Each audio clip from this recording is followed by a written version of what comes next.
അപ്പോൾ ഞാനും അഞ്ജലീനയും കൂടെ നമ്മുടെ ചർച്ചിൽ വരുന്ന ഒരു ആൻറ്റിയുടെ വീട്ടിലോട്ട് പോവുകയാണ്. നിങ്ങൾ കണ്ടിട്ടുള്ള വീടാണ്. ഞാൻ ഒരു വീഡിയോ ചെയ്തിട്ടുണ്ടായിരുന്നു, ഡ്രസ്സ് വാങ്ങാൻ പോകുന്നതെന്ന് പറഞ്ഞിട്ട്, തച്ച തുണി. അത് അവിടെയാണ് ഇന്ന് പോകുന്നത്, വേറെ ഒന്നിനുമല്ല. അപ്പോൾ അവിടുത്തെ ആൻറ്റിക്ക് നാളെ കല്യാണമാണ്. കല്യാണം എന്ന് പറയുമ്പോഴത്തേനും റീമാരേജാണ് കേട്ടോ. അപ്പോഴത്തേനും കല്യാണം ഹെവി ആയിട്ടൊന്നുമില്ല, ലൈറ്റായിട്ടൊരു കല്യാണമാണ്. അപ്പോൾ നമ്മൾ നാളെ കല്യാണമാണ്. അപ്പോൾ ഇന്ന് ജസ്റ്റ് ഒന്ന് വീട് എന്തെങ്കിലും ജോലി ചെയ്യാനല്ല പോകുന്നത്, അപ്പോൾ എന്തെങ്കിലുമൊക്കെ വർക്ക് കാണുമല്ലോ അവിടെ. അപ്പം ജസ്റ്റ് എല്ലാവരെയും കാണാൻ വേണ്ടിയിട്ട് വെറുതെ ഒന്ന് പോകുന്നതാണ്. അപ്പോൾ ഒരു മരം കുറുകെ കിടപ്പുണ്ട്.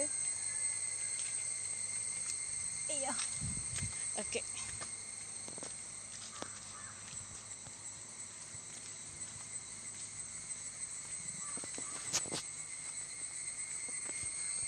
അപ്പോൾ നമ്മൾ ഇതുവഴി വരുന്ന ഒരു വീഡിയോ നേരത്തെ ഇട്ടിട്ടുണ്ടായിരുന്നു. അപ്പോൾ എല്ലാവരും ടേക്ക് കെയർ എന്നൊക്കെ പറഞ്ഞിട്ട് കുറേ കമൻസൊക്കെ വന്നായിരുന്നു. അപ്പോൾ വീണ്ടും അതുവഴിയാണ് നമ്മുടെ യാത്ര.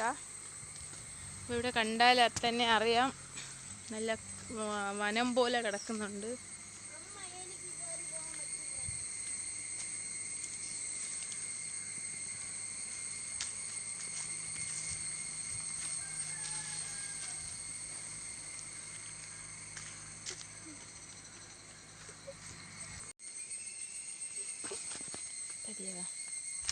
അപ്പോൾ ഈ മാരേജ് നമ്മളെ നേരത്തെ ആഗ്രഹിച്ചിരുന്നതാണ്. കാരണം എന്ന് വെച്ചാൽ ആൻറ്റി അവിടെ ഒറ്റയ്ക്കാണ് താമസം. ആൻറ്റിയുടെ പപ്പ മരിച്ചുപോയി. സഹോദരങ്ങളൊക്കെ ആണെങ്കിൽ ഇച്ചിരി ദൂരോട്ടൊക്കെയാണ് താമസിക്കുന്നത്. അപ്പോൾ നാളെ മുതൽ ആൻറ്റി ഒറ്റയ്ക്കല്ല, അവിടെ ഒരു നല്ല ഫാമിലിയിലോട്ടാണ് പോകുന്നത്. അപ്പോൾ നമ്മൾ ചർച്ചുകാരൊക്കെ നാളെ എല്ലാവരും വിളിച്ചിട്ടുണ്ട്. അപ്പോൾ അങ്ങോട്ട് പോകാനും എന്നെ ഇൻവൈറ്റ് ചെയ്തിട്ടുണ്ട്. അവിടെ എന്തെങ്കിലും ഫങ്ഷൻ കാണുമോയെന്ന് അറിയത്തില്ല, എന്തെങ്കിലും പോകണം എന്ന് ആഗ്രഹമുണ്ട്. ഓക്കെ. അപ്പോൾ ഞാനും ആഞ്ജലീനെ നേരത്തെ ഇങ്ങ് പോന്നു. ആഞ്ജലീനയുടെ പപ്പയും അപ്പച്ചനും വരാമെന്ന് പറഞ്ഞിട്ടുണ്ട്. അപ്പോൾ വരുമായിരിക്കും. നമ്മൾ എന്തായാലും വീടെത്തി. ഓക്കെ.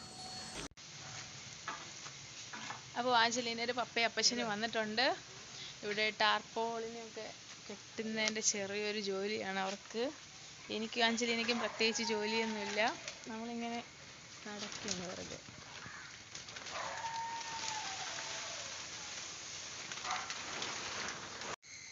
അപ്പോൾ നമ്മൾ അവിടുത്തെ പോയിട്ട് ഇതാ തിരിച്ച് വീട്ടിലോട്ട് പോകുന്നുണ്ട്. ഇനി രാത്രിയാകുമ്പോൾ കുറച്ച് ഡെക്കറേഷൻ പരിപാടികളൊക്കെ ഉണ്ട്. അപ്പോൾ അതിനുവേണ്ടി വീണ്ടും അങ്ങോട്ട് തന്നെ പോകുന്നതായിരിക്കും. അപ്പോൾ